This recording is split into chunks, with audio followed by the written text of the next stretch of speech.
What's going on, guys? I'm Tim Kelly. This is Phillies Stoplight, and when the Phillies won the first 4 games of this 10-game road trip, it looked like they had a chance to win 8 or 9 games on this road trip, and maybe they'll still win 8, but they ended up losing the second and third games of this series to the Cincinnati Reds, so they're going to have to settle for a 4-2 start on their only 10-game road trip of the season. And a lot stands out. I wrote on Pattison about Jordan Romano, kind of where he's at.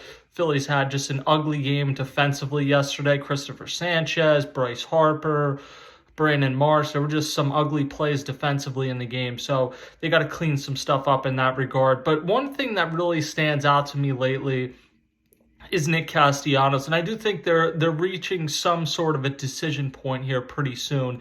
Exactly what the decision's going to be, I'm not sure, but they desperately need Nick Castellanos to get going. Hunter Green was tough, so maybe you can write off the 0 for 4 yesterday, but he is now hitting 188 since the All-Star break. I mean, this is someone whose value is really predicated on him being a middle-of-the-order hitter. That's why he's making $20 million.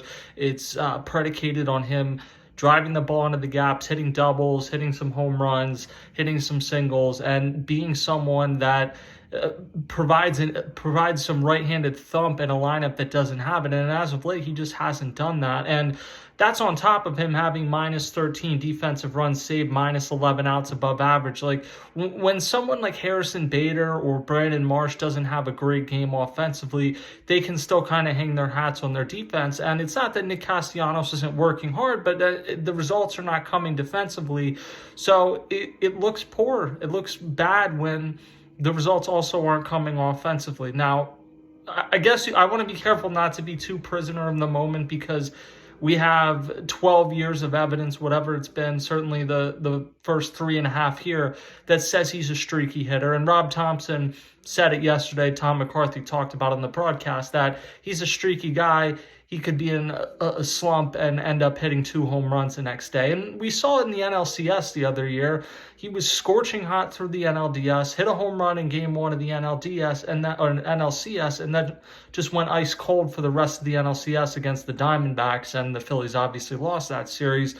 But he's fielding at a worse level than he was at that point, and now he's not hitting at all. So they need him to get going. And if not, they need to consider other options. I know they said over last weekend that, well, they were just giving him a day off because the turf in Texas is hard, and that may be true to a degree, but I still think part of that was them maybe dipping their toes in the water. And certainly when Alec Boehm comes back, which I would assume will be as soon as this weekend, they have another right-handed guy that they can plug in that 4 or 5 spot, even on days where JT Realmuto isn't playing. If you're facing a right-handed pitcher, then maybe you think about taking Nick Castellanos out of the lineup. Maybe I know Matt Gelb's written about this, maybe he becomes someone that's more of a platoon player. You play him against lefties, and sometimes you play him against righties, but your best defensive lineup is going to include Bader, Kepler, and Marsh. And if Nick Castellanos isn't going to hit, then it's hard to justify, certainly against right-handed pitchers, having him in that lineup. Now,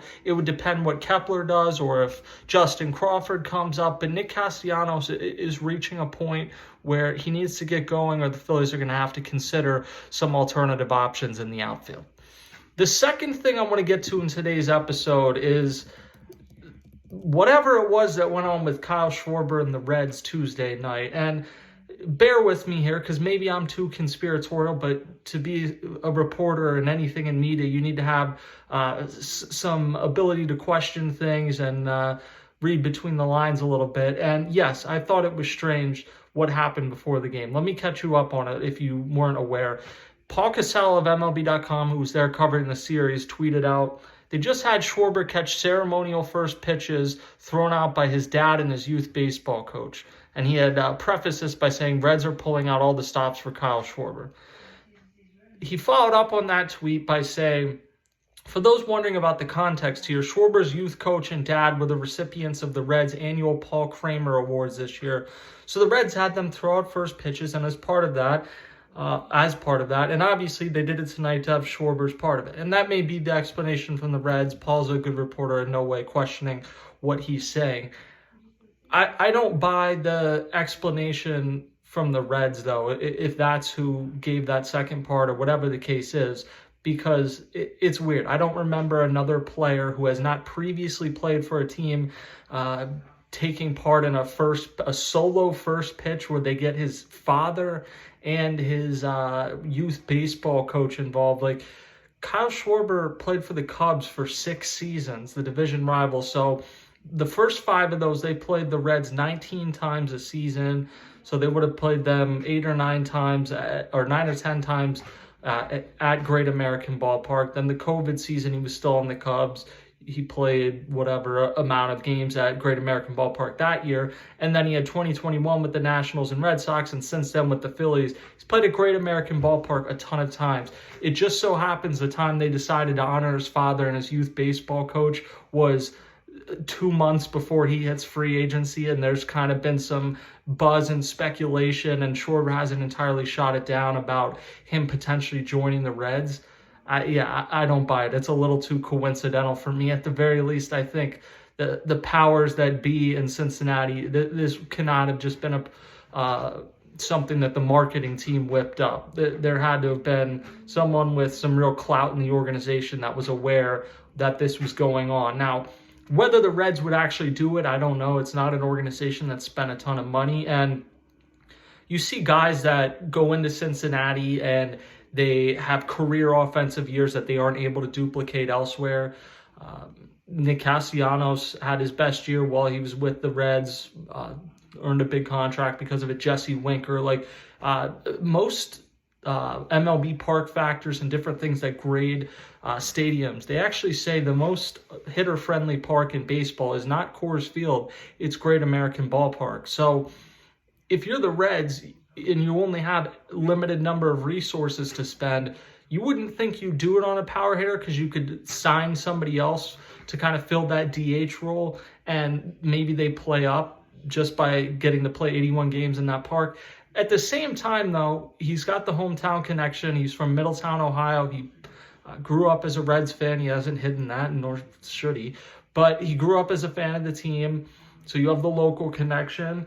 Terry Francona is there now. He knows what to win, and while he's never what it takes to win, and while he's never been with Kyle Schwarber, word gets around. Kyle Schwarber's a great reputation around the league. He was on the other side in 2016 when Schwarber came back from the ACL in the World Series and killed Cleveland, which Terry Francona was managing, and to win the World Series. So I'm sure he's well aware of the presence there. And maybe they view this as a unique opportunity to kind of sign somebody that could change their franchise. Now, I would still question whether the Reds will ultimately give out 4 or 5 years at $25 to $30 million a season. I'd be a little surprised. But I think they like the idea that that's out there. And as far as Kyle Schwarber taking part of it, you could say one of two things. He may have just thought it was cool. He grew up a Reds fan. They honored his dad and his coach, whatever. Nothing there. The other possibility, and potentially both of these could be true, the other possibility is that he knows he has the Phillies over a barrel right now. The entire fan base will be disgusted if Kyle Schwarber's not with the Phillies. So he's already got a ton of leverage. Add in, like, the hometown team's going to pursue him and make a push to sign him away. Add in that narrative, and it puts that much more pressure on the Phillies. And I don't know, maybe to me that would be a smart negotiating tactic if he leaned into that a little bit, or his representation leaned into that a little bit. It may just be as simple as he got an opportunity to do something cool. But I certainly don't think from the Reds' point of view that this was just some nice thing that they're doing out of the generosity of their heart, when Kyle Schwarber's been in the league for a decade plus, and to my knowledge, they've never done it.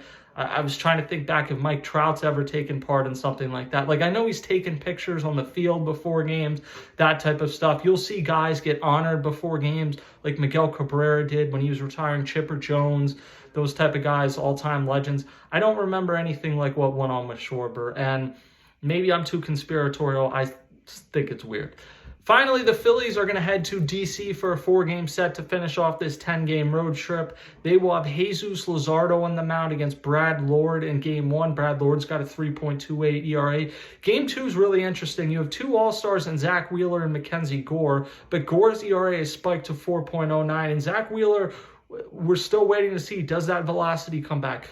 Is the shoulder thing kind of in the past, or is that something that has to continue to be monitored? Could he still wind up on the IL before the season ends? So Friday, I should say, is going to be a really interesting matchup in the sense that it was a tremendous matchup on opening day. There were shadows that day, but these are two really good pitchers.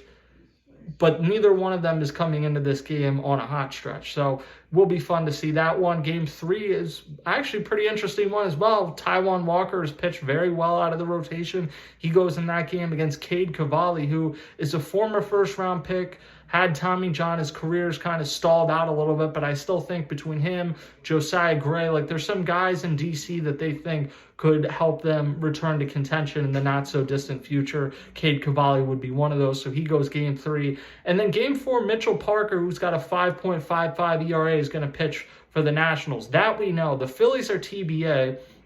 It would be Ranger Suarez's spot to pitch in the rotation, but I think there is a distinct possibility. In fact, I would bet that Aaron Nola is pitching for the Phillies on Sunday. He's on the same day right now as Ranger Suarez. He pitched yesterday at Lehigh Valley against Buffalo and had 11 strikeouts, gave up 2 runs over 5 2/3 innings.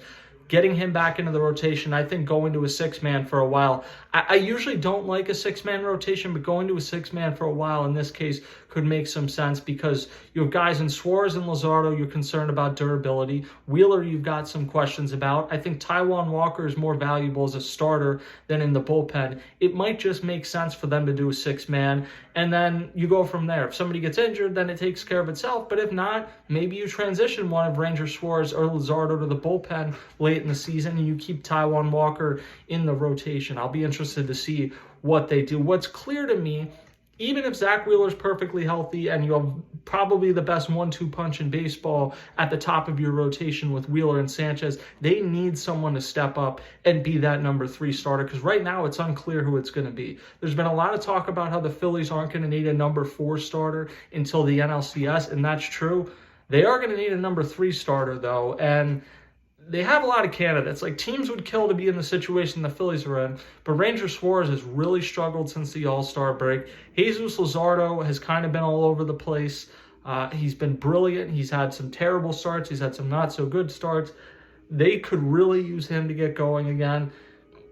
But what it comes back to is Aaron Nola. He's in year 2 of a 7-year deal. He's the longest tenured player on the team, extremely experienced. If he can come back and look like anything like vintage Aaron Nola down the stretch, I think he ends up in that number 3 spot, because I don't really see a role for him out of the bullpen other than like a long guy and a game that's lost, which would feel strange for a guy that's like a franchise icon. So I think the best case scenario is Aaron Nola gets going and then one of Suarez or Luzardo ends up in the bullpen. Maybe they both end up in the bullpen before the NLCS, but you need someone to emerge out of that number 3 spot, and this weekend will give us a good idea of where things are trending. Thank you guys for tuning into this episode of Phillies Stoplight. I'm Tim Kelly. I'll talk to you guys next time.